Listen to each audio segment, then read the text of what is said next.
Então, queridos irmãos, mais uma vez e sempre, sejam todos muito bem-vindos. Nós somos o NEP Bartolomeu, Núcleo de Estudos e Pesquisas do Evangelho, vinculado à Casa Espírita Cristã, no IBIS, em Vila Velha, no Espírito Santo, um grupo pertencente ao movimento NEP Brasil. Então, dando continuidade aos nossos estudos da primeira epístola de Pedro, hoje nós vamos orbitar o versículo 10, que lá no Códex Sinaiticus, que é uma das traduções que nós usamos nos nossos estudos, a Bíblia do Sinai, que é um dos códex, é um dos conjuntos de textos mais antigos que nós temos disponíveis, e é trazido até nós por tradução Google, permitida, né, e orientada por um convênio entre duas universidades, uma do Reino Unido e outra da Alemanha, que nos trazem, então, essa tradução e socializam isso através da internet, pelo site que tem o mesmo nome, Codex Sinaiticus. E lá no versículo 10, então, nessa tradução, a gente lê: a respeito de qual salvação os profetas que profetizaram sobre a graça que vos foi concedida buscaram e indagaram seriamente. Lembrando que ele está se dirigindo, né, está se referindo, aliás, ao versículo 9, onde fala, né, aliás, à perícope anterior, que fala sobre a graça de Jesus, onde Pedro nos explica que mesmo não tendo visto, não tendo conhecido, não tendo convivido com Jesus, nós somos abençoados, né, pela graça que ele nos deixou, né, do seu evangelho, da sua mensagem imortal. Imortal, inclusive, no sentido de imortalidade da alma.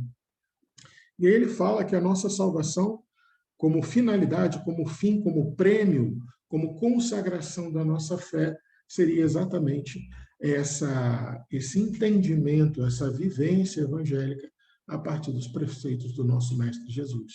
E aí, no versículo 10, iniciando uma nova perícope, onde ele fala sobre profetização e salvação, ele começa falando isso, a respeito de qual salvação? Essa salvação que ele fala no versículo 9, os profetas que profetizaram sobre a graça que vos foi concedida buscaram e indagaram seriamente. Ou seja, ele fala que essa graça que ele se referia, que vem através do conhecimento do Mestre Jesus, do conhecimento da sua mensagem imortal através do Evangelho, da fé que nós temos nessa mensagem mortal e, obviamente, na vivência dessa mensagem mortal, né, a salvação viria. É a salvação que foi buscada e indagada seriamente pelos profetas que profetizaram antigamente. Então, ele diz aqui que essa salvação que viria através da coroação da nossa fé, ela foi buscada pelos profetas, foi indagada seriamente. Ou, na tradução da Bíblia de Jerusalém, a respeito dessa salvação, investigaram e pesquisaram os profetas que profetizavam a respeito da graça que vos era destinada. Um pouco mais claro na tradução da Bíblia de Jerusalém. Exatamente o que a gente tentou explicar no slide anterior. É Pedro nos dizendo o seguinte: essa graça, essa salvação que eu estou falando para vocês, desde lá do versículo 6, essa graça e essa salvação, os profetas da antiguidade investigaram e pesquisaram muito sobre elas. Na tradução da Almeida Revista e Corrigida, João Ferreira de Almeida, Revista e Corrigida de 1969, nós lemos: da qual salvação inquiriram e trataram diligentemente os profetas que profetizaram da graça que vos foi dada. E na Bíblia King James atualizada, a gente lê: foi exatamente a respeito dessa salvação que os profetas indagaram e examinaram, os quais profetizaram acerca da graça a vós outros destinadas. Então, vocês percebem que na King James atualizada, a ideia que a gente está tentando passar, que foi a ideia que nós acreditamos ter entendido, né? Aquela ideia que nós preferimos entender sobre esse versículo, na King James está melhor explicada. Sobre aquela graça e sobre aquela salvação que Pedro falou na perícope anterior, né, versículos 7 a 9, 6 a 9, se não me engano, né, ele está dizendo agora, no início dessa perícope, onde ele fala sobre profetização e salvação, que essa graça, essa salvação que nós temos a partir da vivência da fé no Evangelho, a fé e a vivência no Evangelho, perdão, ela está sendo indagada e examinada desde os profetas da Antiguidade. Ok? Lembrando e sabendo, primeiramente, como a gente gosta sempre de lembrar, que nenhuma profecia da Escritura é de particular interpretação. Eu trago aqui para vocês hoje aquela interpretação que eu consegui almejar e permitir-me ser intuída hoje. Pode ser que a gente fale sobre o mesmo versículo amanhã e eu já veja com uma outra interpretação, né? E eu convido a vocês todos a terem as suas interpretações a partir dos estudos, das conclusões que vocês tirarem, porque isso é a fé e a vivência no Evangelho que Pedro nos fala na sua primeira epístola. Eu acredito que vocês estejam e concordem comigo que as palavras salvação, profeta, profetizar e graça são as palavras que mais ressaltam, né? São as palavras que mais se pronunciam na leitura, apesar de que o ato de pesquisar e buscar com seriedade ou diligência é a ideia do versículo que mais alternou-se, que mais derivou em todas as traduções que a gente pesquisou e leu. Então, a gente vai trazer en passant, ou seja, de maneira muito breve, e não pretendemos, nesse primeiro momento, nos determos na discussão desse estudo prospectivo de palavras, mas para que a gente não fique muito perdido na ideia central do versículo, a gente vai fazer na maioria, né, na salvação, na maioria não, em salvação e graça, são palavras que a gente já fez no estudo prospectivo. Profeta a gente fez nos estudos introdutórios, profetizar também. Então, só relembrando coisas que a gente já estudou aqui, ok? Se você for lá no léxico grego de Strongs e no léxico grego de Tyr, disponíveis no site do Bible Hub, esse Bzinho em azul aí é o logotipo do Bible Hub, você vai ler sobre o verbete salvação, de que ele é um substantivo feminino, né, e a sua ortografia fonética no grego se pronunciaria sotiria, que vem da origem, ou tem origem no verbo sozo, que quer dizer propriamente seguramente resgatado, ou seguramente liberto, ou seguramente salvo. E é muito interessante que quando você pesquisa, principalmente o léxico de Tyr, que são interpretações mais aprofundadas dos verbetes do grego, da transliteração do grego para a língua, no caso, Tyr é norte-americana, para o inglês, e a gente traduz para o português, a gente percebe que ele frisa muito essa questão de a salvação do verbo sotiria do grego, quer dizer que você foi resgatado, liberto, salvo de forma segura, totalmente integral e ileso. É uma salvação onde você sai, é resgatado, é salvo ileso, sem nenhum arranhão. Então, é importante que a gente tenha a ideia de salvação como um resgate onde nós estamos completamente íntegros e sem nenhuma lesão, ok? Intactos, intocáveis. Já a palavra o verbete profeta é um substantivo masculino que tem a sua ortografia fonética no grego como profetes ou profetés e tem a sua origem na preposição pró com o verbo femi. Pró no sentido de anterior e femi ou femi no sentido de esclarecer, declarando. É importante que a gente entenda que o verbo femi ou femi do grego, principalmente no grego antigo, que é a intenção da escrita desse verbete, ele quer dizer que você esclarece, você traz à luz alguma ideia a partir da sua fala. É isso que quer dizer o verbo femi ou femi em grego. Você traz à luz, você ilumina uma ideia, ou seja, você coloca essa ideia proeminente às outras, iluminando, jogando luz sobre ela, e aí torna ela distinta às demais ideias através da sua fala. O verbo femi tem esse sentido, que pode ser melhor interpretado para que a gente entenda propriamente como aquele que fala por inspiração, ok? Uma tradução mais contemporânea, principalmente para a língua portuguesa, do verbo, do substantivo profetés, seria aquele que fala por inspiração. Logo, profetizar, também no grego é um verbo, a ortografia fonética profetel,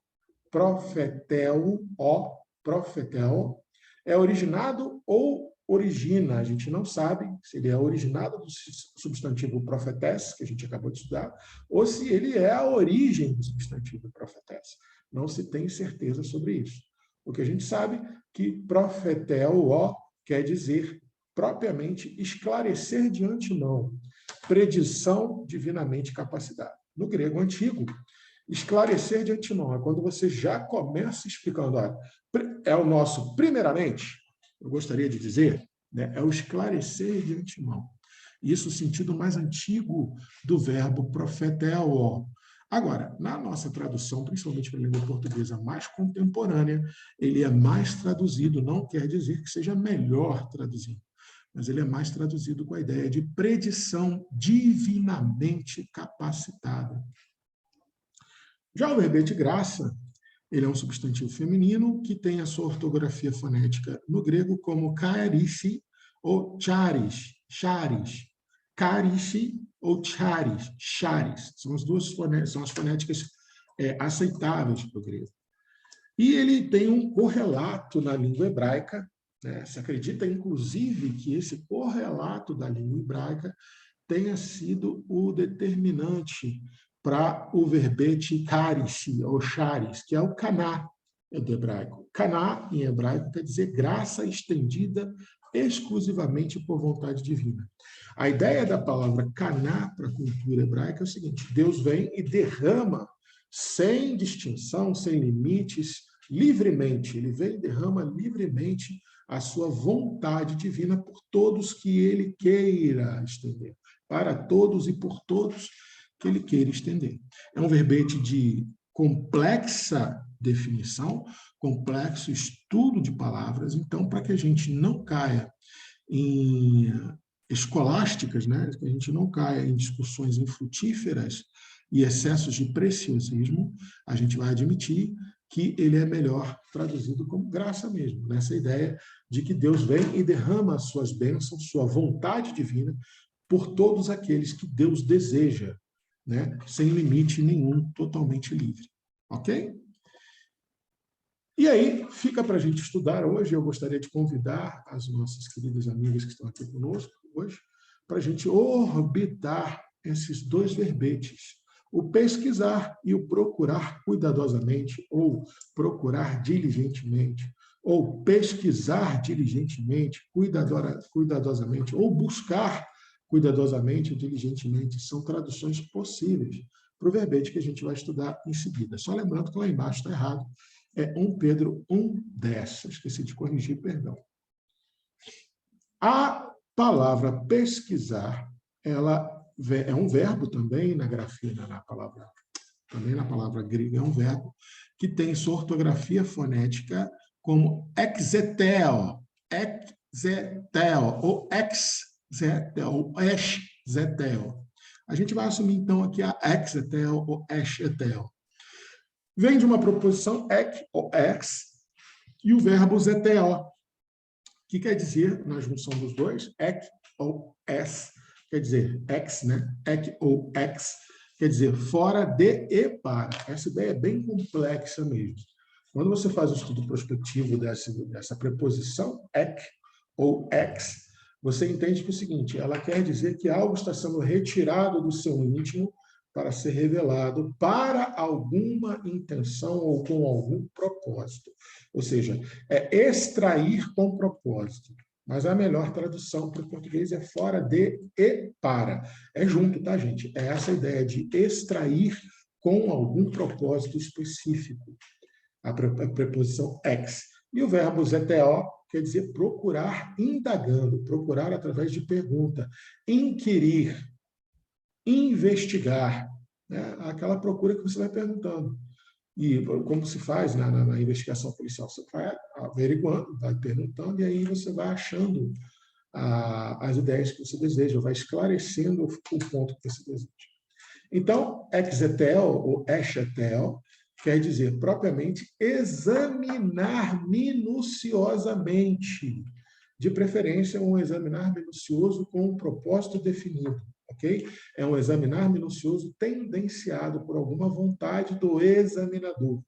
Isso quer dizer o exetel ou exetel do pesquisar, do transliterado do grego para o pesquisar na nossa língua portuguesa, ok? Já procurar cuidadosamente, buscar cuidadosamente, né, investigar cuidadosamente, também vem de um verbo. A ortografia fonética desse verbo no grego quer dizer exeraunao, ou seja, exeraunao, e tem a sua origem também na preposição ek ou ex, por isso ela pode assumir as duas fonéticas, e do verbo ereonao. Então, quer dizer, fora de e para, ou seja, extrair com algum propósito específico, e o verbo ereonao quer dizer procurar, pesquisar. Quando você junta essas duas ideias e forma o verbo exeraunao, quer dizer pesquisar diligentemente. E leia-se diligentemente como pesquisar com o zelo mais ativo possível. Então, você vai buscar uma verdade, vai pesquisar um fato com o máximo de cuidado, com o máximo de zelo, com o máximo de proatividade possível para a sua pessoa. Então, isso quer dizer o verbo exeraunao, do grego, ok? E aí eu já começo a nossa argumentação com uma frase do queridíssimo nosso benfeitor maior, Bezerra de Menezes, está lá no livro Queda e Ascensão da Casa dos Benefícios. Na segunda parte do livro, é um livro bem pouco divulgado, né, de mensagens pontuais, quase que aforismos, né, trazidos por Bezerra de Menezes em datas e horários diferentes, distintos, né, e foram todos compilados em forma de coletânea nesse livro. Não sei dizer para vocês porque ele tem esse título, né, Queda e Ascensão na Casa dos Benefícios, mas prometo que se eu pesquisar e achar, eu conto para vocês. A lição é a lição número 12, intitulado Zelo Carinhoso. Lembrando que essa pesquisa feita, qual é a ideia que a gente vai argumentar e pretendamos orbitar essa noite? Essa ideia que Pedro nos traz, de que a nossa salvação, a nossa graça, advinda da nossa fé e da vivência evangélica, havia sido pesquisado diligentemente pelos profetas, cabe também entender isso como um convite, já que nós sabemos que o profeta é um homem de bem inspirado por Deus, e nós admitimos, através da doutrina dos Espíritos, que os profetas da antiguidade nada mais eram do que médiuns, e não me entendam mal quando eu digo nada mais eram, já é muita coisa serem médiuns tão aquilatados na missão, no mistério, de instruir o povo judeu, responsável por trazer a ideia de monoteísmo, mas nós sabemos que os profetas eram médiuns, ok? Então, eu entendo e preferi entender que Pedro está nos convidando, enquanto somos todos médiuns, uns mais ostensivos, outros menos ostensivos, uns mais desenvolvidos, outros menos desenvolvidos, uns mais educados, outros menos educados, uns mais evangelizados, outros menos evangelizados. Mas a partir do momento que nós todos somos médiums, tal qual eram os profetas da antiguidade, eu prefiro entender que Pedro esteja nos convidando a examinar a vivência evangélica e a fé, que são provedoras dessa graça e dessa salvação, do mesmo jeito que os profetas da antiguidade examinaram. E nós sabemos que, de uma forma geral, e isso está escrito de maneira muito acertada no Livro dos Espíritos, os profetas eram essencialmente, mais do que essencialmente, inexoravelmente, ou seja, não haveria outra forma de se ser um profeta, a não ser que você fosse realmente um homem de bem, cumpridor da lei divina, bem intencionado, proativo, zeloso em guardar e observar os mandamentos de Deus, e no intuito legítimo de cooperar com todo aquele irmão que quisesse também entender para praticar a lei divina. Então, a gente começa, dentro dessa ideia, com a frase inspiradora do nosso irmão e benfeitor maior, Bezerra de Menezes. Serviço cada dia, esforço constante, ideal conjugado ao trabalho, prece e ação. Ele diz essa frase querendo inserir a ideia de que é o seguinte: como que se atinge essa fé e essa salvação? A receita de Dr. Bezerra é serviço cada dia, ou seja, serviço incessante, serviço o tempo todo, até o seu respirar, se puder ser dedicado ao Evangelho, que ele seja de uma maneira muito grave, né? Um exemplo muito agudo, mas a ideia é justamente essa, que cada íntimo e mínimo proceder da sua existência enquanto espírito reencarnado nesse belíssimo planeta de provas e expiações, cada mínimo proceder deve ser totalmente, plenamente consagrado à lei divina, à lei natural, consagrado ao Evangelho, que é o melhor código da lei divina e natural que nós podemos ter no planeta Terra, consagrado ao exemplo de guia e modelo do nosso Mestre Jesus. Então, Bezerra diz, serviço cada dia, constante, cada proceder, cada mínima ação sua, que seja consagrada à lei divina. Esforço constante, porque vão ter dias bons, dias ruins, dias mais ou menos. Tropeçar é consequência de estar no planeta de provas e expiações, onde você veio, primeiramente, para expiar, e segundamente, para cooperar, assumir a parte da responsabilidade que te cabe na obra geral do universo, mas primeiro para expiar. Então, esforço constante, porque tropeçar é fatal, é fatalidade, vai acontecer. Mas o levantar e seguir é da vontade de cada espírito. O levantar e seguir, ele é diretamente proporcional à fé que você tem na vida futura, na fé que você tem na providência divina, na fé que você tem de que lá em cima, acima do nosso pensamento, existe a inteligência suprema e todos os seus prepostos. E dentre os seus prepostos iluminados da inteligência suprema, Deus, está nosso Mestre querido Jesus. Então, se você acredita nisso, você não pode temer e você não pode esmorecer frente aos tropeços. Por isso que Bezerra nos pede esforço constante no serviço de cada dia. E que o seu ideal de vida seja conjugado trabalho, prece e ação. O seu ideal conjugado ao trabalho, ou seja, a sua filosofia conjugada ao trabalho, à sua ação, o seu pensamento conjugado à sua ação, a sua intenção, desejo, vontade conjugado ao seu proceder, seja prece e agir. Meditar, refletir sobre o Evangelho, sobre o exemplo do Mestre, sim, em forma de oração, pedindo força, sabedoria e força de vontade, mas que você haja e agir sempre, todo dia. A esse respeito também, Emmanuel nos traz algumas frases curtas. No livro Roteiro 35, entre as forças comuns, ele diz: pela atitude mostramos a qualidade dos nossos desejos. Então, observe as atitudes que você está tendo, que aí você vai entender quais desejos povoam no seu coração. Coração que, na metáfora muito bem aplicada da cultura judaica, é o terreno profundo, é o terreno valioso, né? E fértil, perdão, era essa palavra que eu queria, o terreno fértil, onde Deus vem plantar as sementes da sua lei. Os judeus têm essa metáfora do coração humano extremamente linda. O seu coração, ele é o terreno fecundo, esperando as sementes que Deus vem plantar da sua lei. Então, lá estão os seus desejos. E se estão os seus desejos, os desejos são norteadores das suas vontades, e as vontades, nossas vontades norteadas pelos desejos, e a vontade enquanto anunciadora da ação, a gente entende que a ação que nós praticamos, a nossa atitude, o nosso proceder, ele fala muito mais dos nossos desejos do que das nossas intenções. Você pode proferir o Evangelho, pode falar lindamente sobre a lei divina, pode até ensinar aos outros sobre a lei divina e sobre o proceder de Jesus a partir da luz evangélica.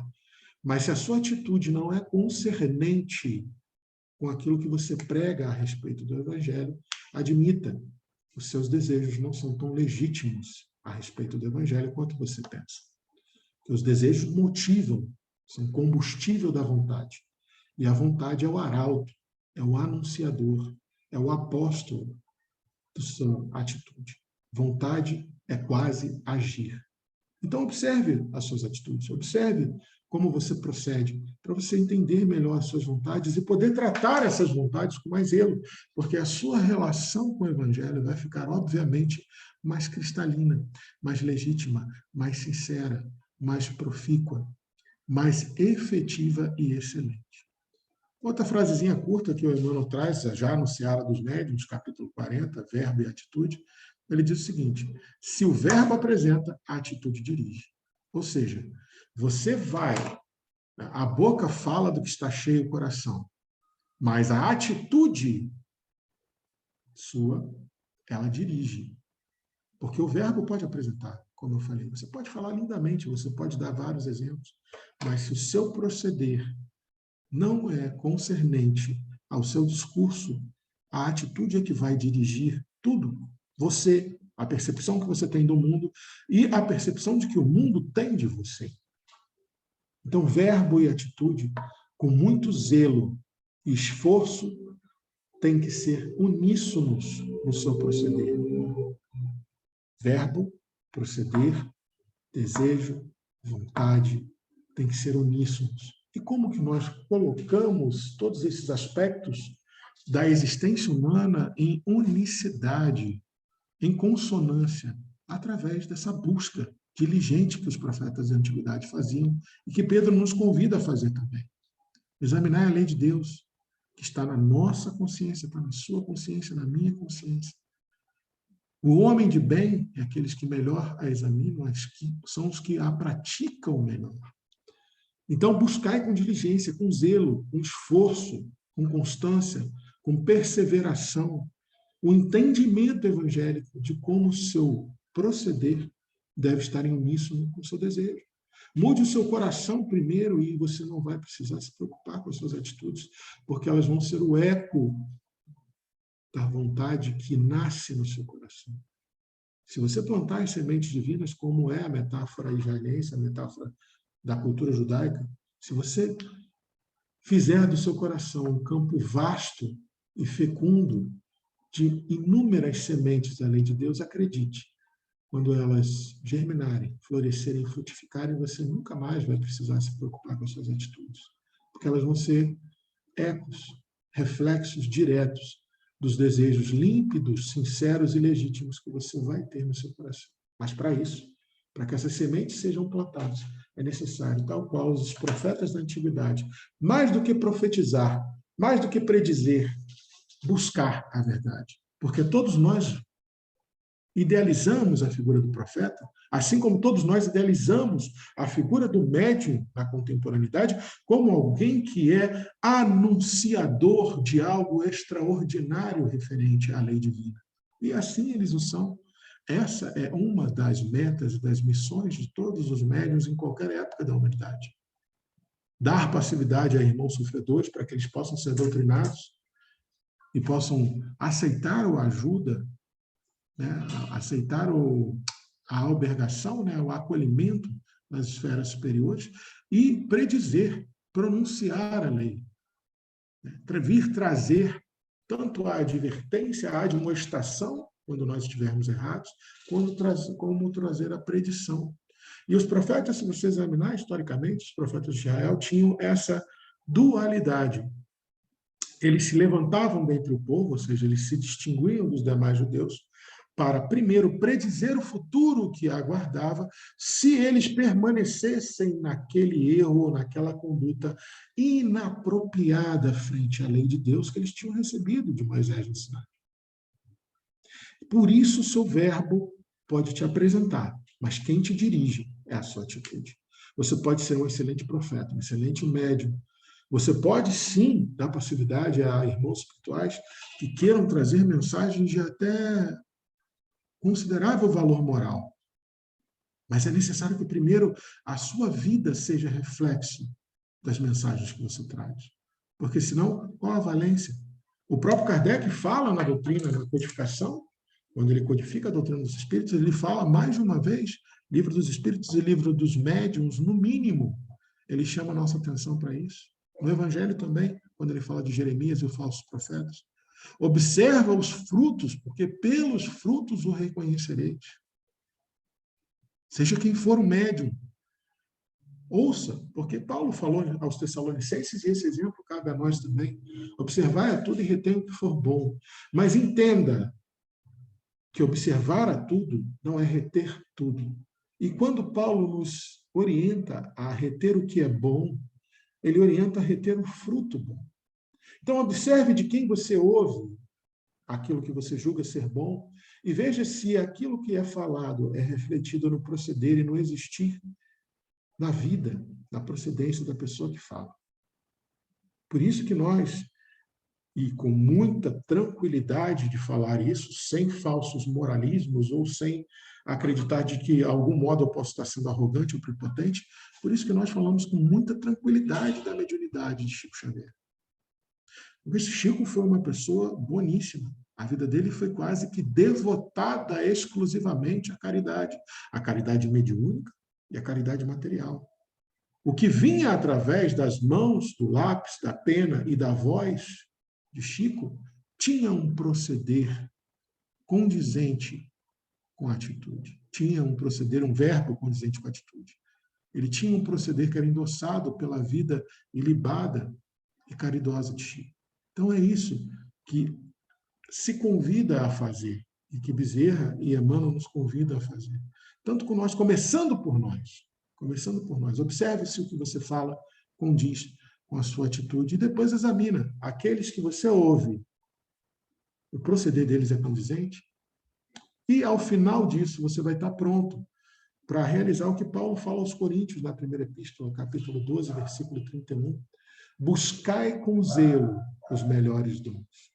Quando você está na busca diligente das verdades que você pretende que norteiem a sua vontade, para que a sua vontade possa te impelir a atitudes condizentes com a filosofia do Mestre Jesus, você está realizando o que Paulo orientou aos Coríntios. Você está buscando com zelo seus melhores dons. E sobre isso, eu trouxe uma lição de Emmanuel para a gente encerrar o nosso argumento e passar para o nosso colóquio fraterno, que está lá no Fonte Viva, livro muito conhecido da coleção Fonte Viva, no capítulo 54, intitulado Procuremos com Zelo, onde ele comenta esse versículo 31 do capítulo 12 de Coríntios. Ele fala o seguinte, Emmanuel: é imprescindível nos disponhamos a adquirir as qualidades mais nobres de inteligência e coração, sublimando a individualidade imperecível. Ou seja, a gente tem que adquirir as qualidades nobres, intelecto e morais, sublimando a individualidade imperecível, sublimando, inclusive, as intenções do espírito imortal que nós somos. Individualidade imperecível, se ela é imperecível, se ela não perece, a única individualidade imperecível é do espírito imortal. Então, a gente deve buscar adquirir as qualidades mais nobres de inteligência e de coração, ou seja, deve buscar o desenvolvimento intelecto-moral com os olhos do espírito imortal, para além da nossa percepção de espírito reencarnado e para além, sublimando, inclusive, a individualidade que nós somos enquanto espíritos imortais. Cultura e santificação, através do trabalho e da fraternidade, constituem dever para todas as criaturas. É necessário trazer o intelecto, desenvolver e aquilatar o intelecto, até para que você consiga entender mais e melhor os preceitos evangélicos que devem reger as nossas existências. E aí você vai estar santificando também. Mas isso só acontece através do trabalho e da fraternidade. Você só consegue cultura e santificação, você só consegue desenvolvimento intelecto e moral se você praticar a lei de sociedade com o único desígnio, praticando naquela lei de sociedade, o único desígnio, que é das maiores leis, como disse Jesus ao escriba: mestre, qual é o maior dos mandamentos? Ouve, ó Israel, eu sou seu Deus, seu único Deus, amarás, Senhor, seu Deus, com toda a sua força, toda a sua mente, todo o seu coração, toda a sua alma, e ao próximo como a ti mesmo. Só nesse trabalho cíclico de trabalhar para o outro, trabalhando em si, melhorar para o outro, para se melhorar, é que a gente consegue aquilatar cultura e santificação. As duas asas, segundo o próprio Emmanuel, que vão nos permitir alçar voo em direção ao amor de Deus. Emmanuel fala, mais de uma vez em sua obra literária, duas asas vão redimir e fazer com que o espírito alce voo em direção ao amor de Deus. Uma asa é a sabedoria, outra asa é o amor. E Emmanuel continua o seu raciocínio dizendo: autoaperfeiçoamento é obrigação comum. É necessário que nós nos preocupemos e nos ocupemos. Preocupemos e ocupemos com o nosso autoaperfeiçoamento. Lembrando que esse autoaperfeiçoamento, segundo Emmanuel, deve ser planejado, deve ser projetado segundo os interesses do espírito imortal. É necessário que nós olhemos esse autoaperfeiçoamento para além da nossa instituição egóica de espíritos reencarnados. É necessário que a gente aprenda como é ser um espírito imortal, a vida verdadeira, a vida do espírito, para que nós possamos pensar em quais metas almejar nesse sentido. E só tem um jeito de você entender como é a vida verdadeira, a vida do espírito, que é estudando o Evangelho. Porque o Evangelho, já disse e repito, é o melhor codificador da lei divina que nos pode ser ofertado nesse nosso estágio atual no planeta Terra, no estágio que a gente se encontra. Então é necessário estudar sobre a vida futura, estudar sobre a felicidade futura, estudar sobre a vida do espírito, que é a vida verdadeira, para que esse autoaperfeiçoamento possa nos nortear os desejos e as metas a serem cumpridas para além da vida de reencarnado, para a vida real, que é a vida do espírito. E Emmanuel começa a concluir o raciocínio dele dizendo: busquemos zelosos a elevação de nós mesmos, assinalando a nossa presença, seja onde for, com as bênçãos do serviço a todos. Assinalando a nossa presença com as bênçãos do serviço a todos. Onde você estiver, esteja atento, esteja disponível e esteja desinibido para fazer o bem. É isso que a espiritualidade maior, o Mestre Jesus e o nosso Pai nos pede. Que nós estejamos atentos para ver aonde podemos encaixar aquele bem que a gente já consegue fazer. Não importa o tamanho.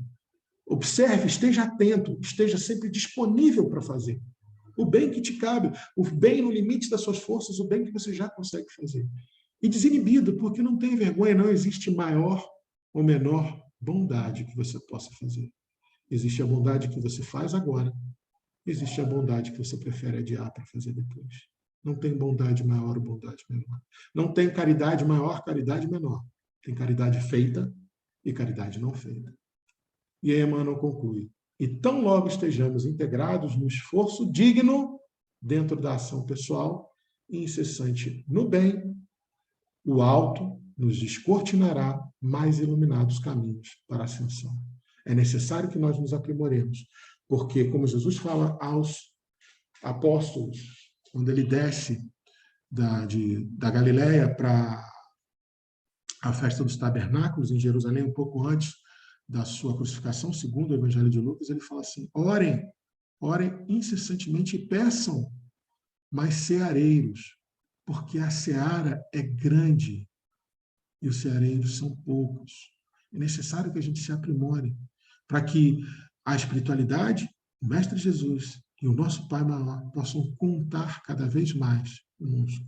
É necessário nos auto-iluminarmos, nos auto-aprimorarmos, para que nós possamos ser cooperadores cada vez maiores e melhores da instituição do Reino de Deus. Primeiro em nós e depois para o resto da humanidade que nos acompanha nessa jornada lindíssima reencarnatória. E dito isso, eu pergunto para vocês, queridas amigas, queridos amigos, o que você aprendeu com Jesus hoje?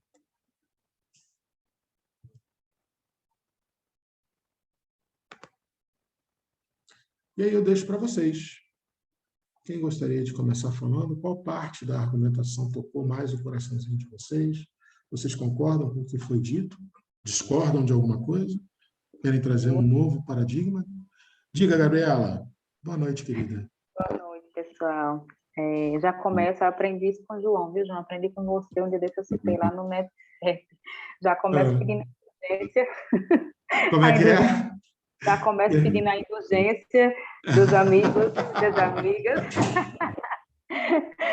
Porque sempre no iníciozinho do estudo, eu não consigo ficar completamente focada, porque é o horário que eu coloco minha filha para dormir. Mas assim que ela dorme, corro para o escritório e começo a ficar 100% focada.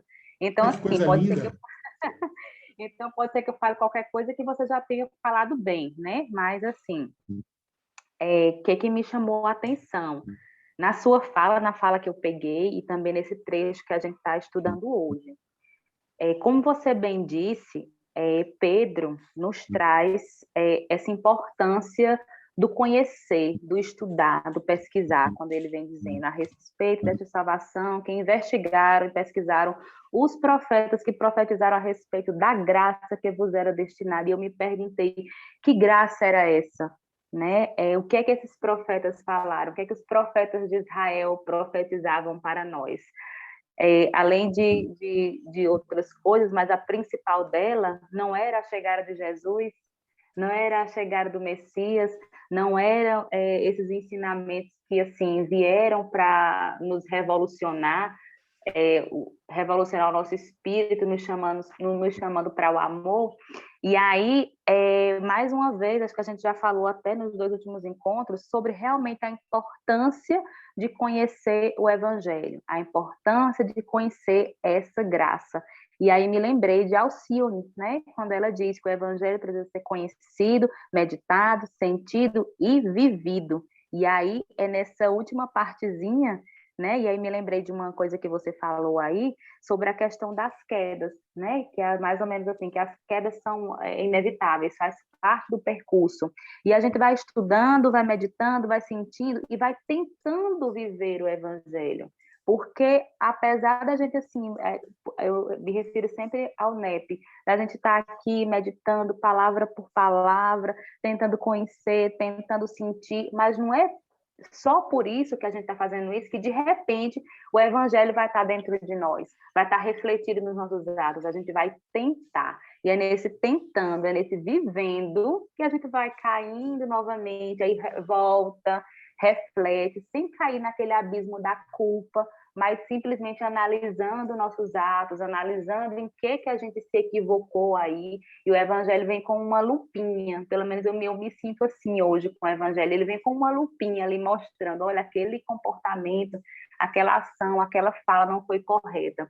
Mas se antes, há um tempo, eu caía, falando de uma situação pessoal, eu caía no abismo da culpa que paralisava, hoje eu já consigo não cair no abismo da culpa, mas olhar para aquilo que eu fiz de equivocado, desculpar a mim mesma por aquilo e continuar à luz do evangelho, me fortalecendo através do conhecimento.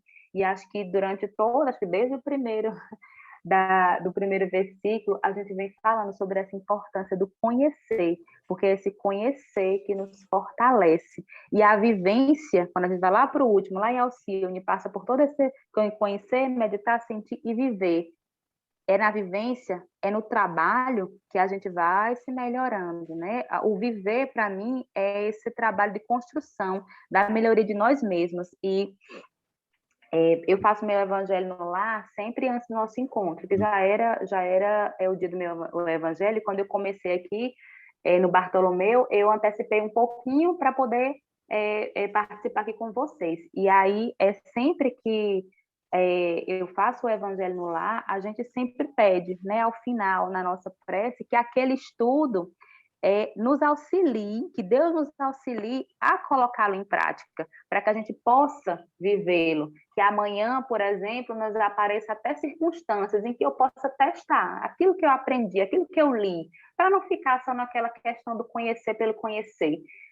Eu já consigo experienciar aquilo, eu já consigo responder como Jesus responderia, não é? Então, para mim, o que ficou hoje é essa importância do conhecer, como os profetas fizeram muito sobre a questão da salvação, de investigar, de pesquisar, que a gente faça hoje com o Evangelho. Investigue, pesquise, para ir se fortalecendo, para que na hora da vivência a gente tenha esse subsídio para saber responder como Jesus disse. Se cair, também ter o entendimento de como Jesus tratava os seus discípulos, como Jesus tratou Pedro diante de suas dificuldades, diante de suas quedas, com amor, se levantar, continuar, né, no caminho, cada vez mais se preparando, conhecendo e seguindo o caminho de Jesus, que não é fácil, mas é possível. Ele nos mostrou que era possível, e era isso.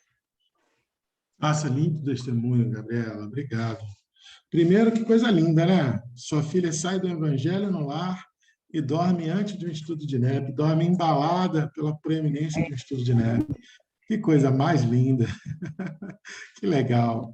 E a sua fala é muito prudente, porque eu vou pegar a sua fala de trás para frente para te dar um feedback, para a gente fazer um feedback para ampliar a nossa discussão.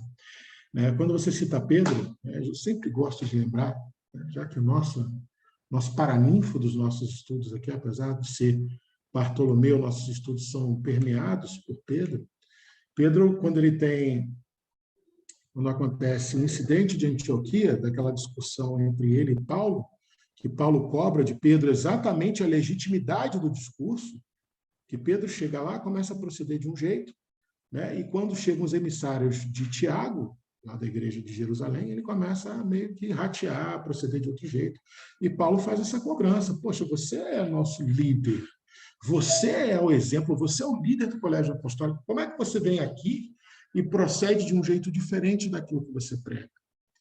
E descasca Pedro, e Pedro fica norteado, pensando, e em Paulo e Estevão, isso é muito bem explicado por Emmanuel, muito bem narrado por Emmanuel, e Emmanuel diz que Pedro fica entre o atônito e o querendo interagir, querendo ter algum tipo de reciprocidade, e todo mundo olhando para Pedro com aquele olhar de cobrança, você não vai falar nada, e Paulo descascando Pedro, e Barnabé chorando igual uma criança, porque era muito amigo de Paulo e muito amigo de Pedro, e Pedro traz aquela frase maravilhosa, que ele fala assim: todos aqui sabem que eu abandonei Jesus na hora que ele mais precisou.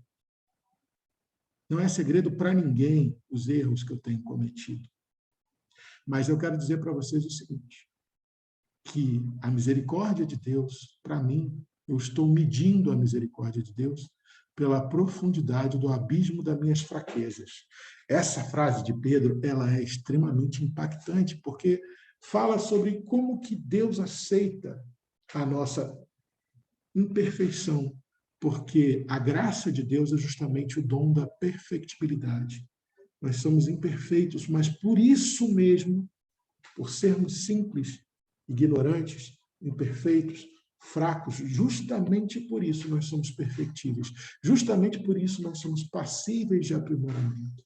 E essa é a maior graça possível para um espírito do nosso quilate, para espíritos do nosso quilate, no nosso estágio intelecto moral. Eu não consigo ver graça maior de Deus acima dessa. Você, até pelos seus próprios erros, até pela profundidade do abismo das suas fraquezas, você consegue medir a misericórdia de Deus para a sua vida, como nos ensina Pedro.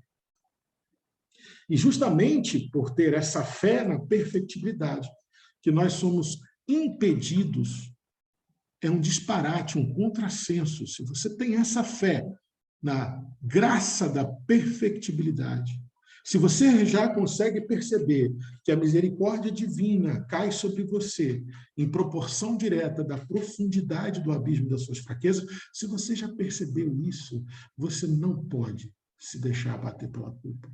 A culpa é um ato de egoísmo e de ingratidão perante essa graça divina. A culpa é você sendo egoísta, dizendo assim: não admito que errei, mas eu errei e não estou muito a fim de consertar agora, porque eu não devia ter errado, eu estou envergonhado, mas eu não quero admitir que eu estou envergonhado. A culpa é um misto de contrassensos da alma. Se sentir culpado, ao contrário do que a gente pensa, ser só um auto-martírio, a culpa ela vem permeada de vários afetos dissonantes e contraditórios sobre o nosso ego. Por isso, um egoísmo. Na culpa também, se você se mantém culpado, a primeira coisa que acontece é você se manter recalcitrando-se contra os aguilhões. E foi a primeira advertência que Jesus faz ao encontrar Saulo às portas de Damasco. Saulo, Saulo, dura coisa é se recalcitrar contra os aguilhões. A mágoa, o sentimento de vingança, a raiva, a ira e a culpa é se recalcitrar contra os aguilhões, porque a culpa te impede de observar o problema como oportunidade de aprendizado. E aí você admite que você é imperfeito e esquece que você é imperfeito, que você é perfectível. Então, é um ato de egoísmo para com a graça divina. Né? Então, achei sua fala pertinente demais. Obrigado, Gabriela. Sensacional. Você abrilhantou a noite com um brilho colorido que tinha até cheiro de flor, de tão bonito que foi. Obrigado. Mais alguém gostaria de falar? Ilcimar, Eu Adriana. gostaria. Fala, Ilcimar. Saudade de você. Conceição não está deixando Eu você vir, também né? que falo. Problemas, como diz o povo. Aqui, eu queria falar, voltando aí, né, nessa ideia de perfectíveis, eu queria voltar na palavra salvação. Okay. Hoje, nós já falamos tanto de salvação, né, e cada vez que fala, a gente vai aprendendo alguma coisa. Como nós já entendemos ser espíritos imortais, né, com inúmeras reencarnações, essa salvação, hoje, eu estou falando por mim, né, não estou interpretando o texto nem nada, não. Essa salvação, para mim, hoje, é exatamente chegar ao espírito perfeito. E nós só vamos chegar nesse espírito perfeito com aquele conhecimento lá da pesquisa, não é? Do procurar cuidadosamente, o entendimento do evangelho racionalmente, sem a fé cega, e exatamente caindo e levantando, como você falou lá nos últimos textos do Emmanuel hoje. E nós já até falamos isso aqui, que cair é do homem, mas o levantar é divino. É divino porque é levantando que nós seguimos em frente. E é seguindo em frente que nós vamos nos aperfeiçoando. Então, para mim, a definição de salvação é essa. É chegar a espírito perfeito, né? Ao nosso modelo e mestre Jesus. E irreversivelmente, nós vamos chegar lá. Não tem como não chegar. Essa, para mim, é a salvação que os profetas falaram tão bem no versículo 10. Né? Falaram com tanta diligência, que profetizaram essa graça, de chegar a ser igual a Jesus. Era isso que eu queria colocar. Excelente, Ilcimar. Excelente. Isso vai de encontro com a parte da fala da Gabriela que eu não consegui captar. E você trouxe de volta justamente essa relação dos profetas. A Gabriela falou muito bem. Muito mais do que profetizar a vinda do Messias, muito mais do que as profecias messiânicas, muito mais mesmo. Se você fizer uma análise superficial mesmo da vida e obra de todos os profetas normativos de Israel, os profetas preditivos e normativos, você vai perceber, isso é um estudo que não é definido, mas não é consenso, mas é um dos olhares possíveis sobre a obra, né, e a vida dos profetas. Eles vinham anunciar muito mais os três aspectos da convivência divina com o povo de Israel. Os três aspectos que faziam o povo de Israel ser o povo escolhido por Deus, que era a obediência à lei, garantindo a aliança com Deus, e enquanto houvesse essa aliança, eles teriam a promessa. Então, obediência, aliança e promessa. São os três fatores que muitos estudiosos, muitos historiadores se valem para poder explicar a relação do povo judeu enquanto povo escolhido com Yahvé, com um Deus único, com um monoteísmo. Obediência à lei, mantenha a aliança com Deus. E mantida essa aliança com Deus, eu permaneço na promessa. Que promessa? A promessa do Messias. A promessa da volta eterna da hegemonia e da graça do povo judeu. Por quê? Se você for analisar a cultura judaica, você vai perceber que o judeu hoje, inclusive, principalmente hoje, e lembrando, Paulo, examinar é tudo e reter o bem. Vamos examinar a tudo e vamos reter o bem dessa mensagem. Os judeus, principalmente hoje, eles acreditam que o Messias pode ser cada um de nós. Eu assisti uma preleção de um rabino lindíssima que ele fala, né? E perguntam, né? Muitos cristãos dizem que o Messias já veio. Nós estamos divididos entre a concordar ou não. Então vamos chegar a um consenso. Qual o consenso que esse rabino ele sugere? Cada um de nós é um Messias em potencial. Por quê? Quando Deus nos escolheu enquanto povo, aí ele fala da posição do judeu, ok? Quando Deus nos escolheu como povo de Deus, quando nós fomos eleitos, o povo escolhido, a aliança é com todos e com cada um que obedecer à lei. Então, todo judeu observador e obediente, observante e obediente à lei, ele tem a sua aliança individual com Deus. E essa aliança individual com Deus faz com que o judeu adentre a promessa de Deus. A promessa de Deus é a promessa da perfeição, da felicidade futura. Esse rabino fala, inclusive, na palestra dele, que a promessa de Deus é que nós, né, o argumento dele é muito legal. Se nós admitirmos que cada um de nós é um Messias em potencial e usarmos isso para melhorar o mundo com a lei de Deus, a promessa de Deus se cumpriria da seguinte forma. Eu achei essa interpretação lindíssima. O mundo seria um lugar onde Deus desceria para habitar eternamente entre nós, observando a tudo, examinando e retendo o bem. O conceito desse rabino é lindíssimo, porque nós somos Messias em potencial. Como o Elcimar falou, é questão de tempo até nós todos sermos também Messias de algum planeta. É questão de tempo. Muito tempo, mas ainda assim é questão de tempo. Mas nós podemos começar a nosso autoaprimoramento em direção à consciência crística agora. Tentando transformar o mundo onde a gente existe e habita a nossa realidade num lugar onde Deus queira. Usando a figura antropomórfica de Deus, imagine um Deus que queira descer do Altíssimo e habitar entre nós. Você imagina que você crie um lugar onde o amor e a obediência da lei sejam tamanhos que o próprio Deus fale, não, eu vou habitar ali entre aquelas pessoas. Esse conceito, apesar de ser abstrato demais, metafórico e até utópico, eu admito, mas ele é lindo. Porque o reino de Deus está dentro da gente. E se você admite que o reino de Deus está dentro de você, você não pode admitir um reino que não tenha um rei à frente governando. Então, Deus habita dentro de você de alguma forma. Então, você também é um Messias em potencial. Então, os profetas vieram primariamente para anunciar obediência, aliança e a promessa. Mas a obediência à lei de Deus faz com que a aliança de Deus com você se mantenha. E mantida essa aliança, você está sempre na promessa, sempre em direção à perfeição do amor de Deus. Lindíssimo também essa argumentação. Obrigado, Elcimar. Adriana, minha amiga, você não vai fazer a maldade de passar pelo estudo de hoje sem nos presentear com seus argumentos sempre lindíssimos e muito prudentes. Não vai fazer isso com a gente, não, vai? Já falaram tão bonito até agora que é até complicado falar, né? Eu estava meditando aqui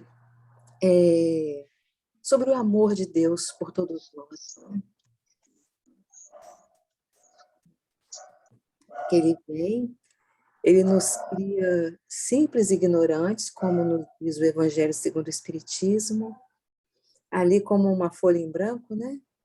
E exatamente porque estamos na condição de simples e ignorantes, no sentido de desconhecermos tudo, de tudo, Ele vem em algum momento da nossa vida nos dá esse presente maior, que é o Cristo, que vem e organiza todo o planeta Terra, e em algum momento que o Cristo entende que é importante, envia os profetas, que já começam ali a nos ensinar coisas que antes não sabíamos.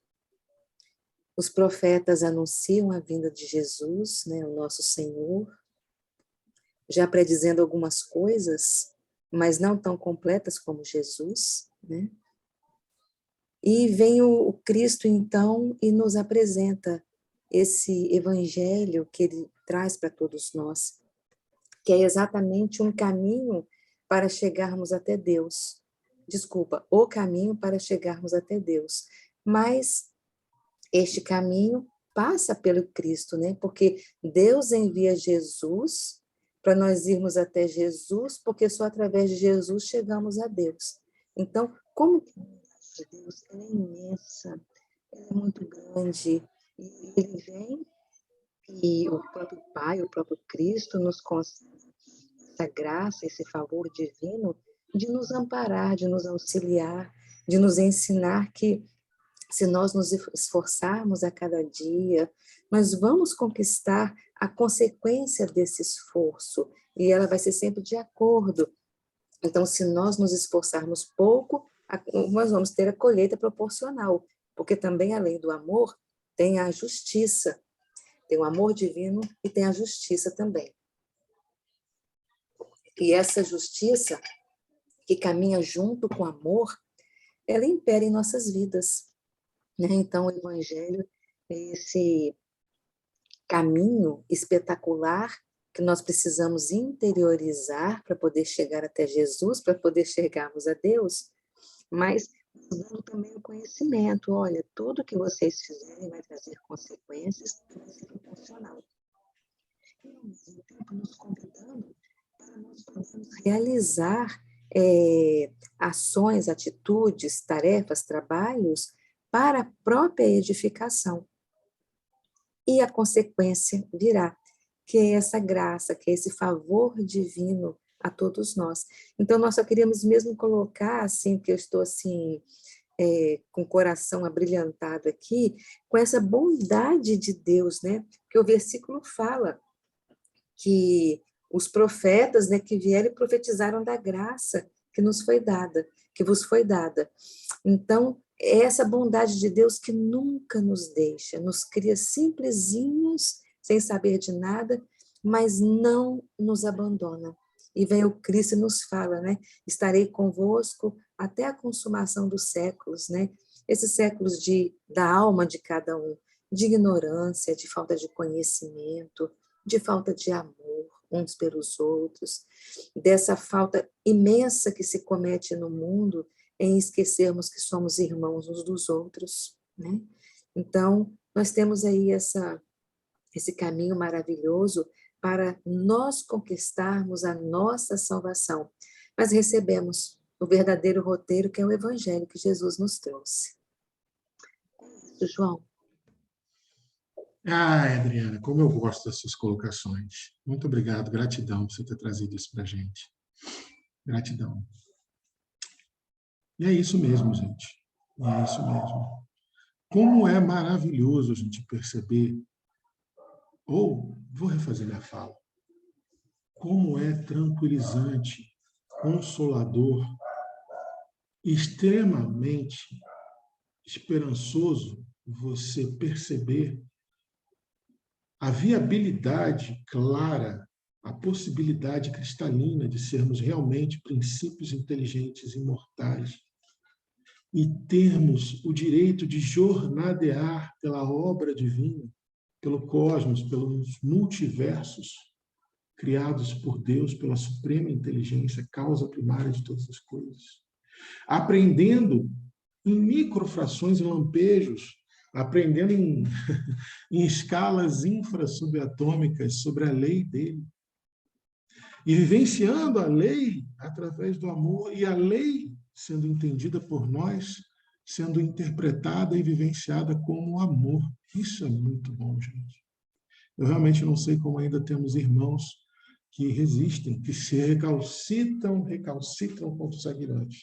E aí fica, justamente porque ainda temos irmãos. E nós todos temos os nossos níveis de recalcitrar contra os aguilhões. Não me interpretem mal. Não estou aqui fazendo proselitismo, nem querendo me colocar acima de ninguém. Mas, tendo em vista a alegria que eu sinto por saber disso, por preferir acreditar, e essa crença me ser óbvia, lógica, né, e que eu não consigo entender como irmãos ainda resistem a essa lógica. Resistem, inclusive, e eu conheço alguns, que resistem, inclusive, em refletir, meditar, pensar sobre isso. Como pode haver pessoas que ainda acham que o materialismo é toda a resposta que o cosmos pode nos dar? Quando nem os maiores cientistas da contemporaneidade concordam com isso, todos eles já admitem de forma unânime o que eles chamaram, a partir da década de 90, de design thinking, né? O design pensado, de que existe uma ordem, eles não quiseram dar o nome de inteligência, mas que existe uma ordem que é coordenadora de todo o cosmos. E ainda temos irmãos que preferem se encerrar, preferem ainda recalcitrar duramente contra os aguilhões da ignorância desse amor maravilhoso e infinito, que é o entendimento da lei divina. Quanto mais eu entendo a lei divina, mais eu vivencio o amor com clareza, legitimidade e intensidade, porque mais eu vou me aproximando do Pai. E quanto mais eu estudo a lei divina e mais me aproximo do Pai, e mais vivencio esse amor com clareza e legitimidade, mais eu consigo ampliar esse amor para aqueles que estão à minha volta. Mais eu inspiro, mais eu reflito a lei divina, mais eu incito o meu irmão a amar também como eu estou conseguindo amar. Maior é a reciprocidade, a cadeia da cooperação. Isso é muito lindo. E aí vem a fala do Dr. Bezerra. Se ainda existem irmãos que escolhem, talvez por rebeldia, outra vez por medo, outra vez por insegurança, ainda escolhem se recalcitrar contra os aguilhões da ignorância da lei divina. Cabe também a nós, então, através desse pouco, mas já muito precioso entendimento dessa lei, tentar inspirá-los, nem que seja através dos nossos atos. Aliás, tentar inspirá-los principalmente pelos nossos atos. Que as nossas atitudes, o nosso proceder possam causar em todo aquele que ainda prefere ignorar o amor e a lei divina. Que o nosso proceder possa botar aquela famosa pulga atrás da orelha. Como que a Gabriela consegue ser tão boa? Como que ela consegue perdoar fácil? E Elcimar, como é que ela consegue ser tão perseverante? Como que ela pode não ter temor nenhum de nenhum tipo da tribulação? Como que ela levanta tão rápido dos tropeços? Como que a Adriana nutre essa fé incondicional e inexorável num dia melhor, num porvir melhor? Que as nossas atitudes possam, sim, provocar os nossos irmãos a fazerem reflexões que os libertem de toda ignorância, que os prendem ao medo e à rebeldia à lei divina. E aí, minhas irmãs queridas, agradecendo profundamente a presença de vocês, não querendo desmerecer a presença de ninguém, mas foi um dos melhores estudos que nós fizemos. E a minha gratidão vai porque, se foi tão bom para mim assim, vocês foram causa dele. E por isso eu agradeço vocês do fundo da minha alma, do meu coração, com a minha mais sincera gratidão. Eu pergunto, vocês têm mais alguma coisa para a gente já ir encerrando? Alguém gostaria de falar mais alguma coisa? Então, minhas queridas amigas, queridas confreiras, eu vou fazer brevemente uma prece para a gente encerrar nossos trabalhos.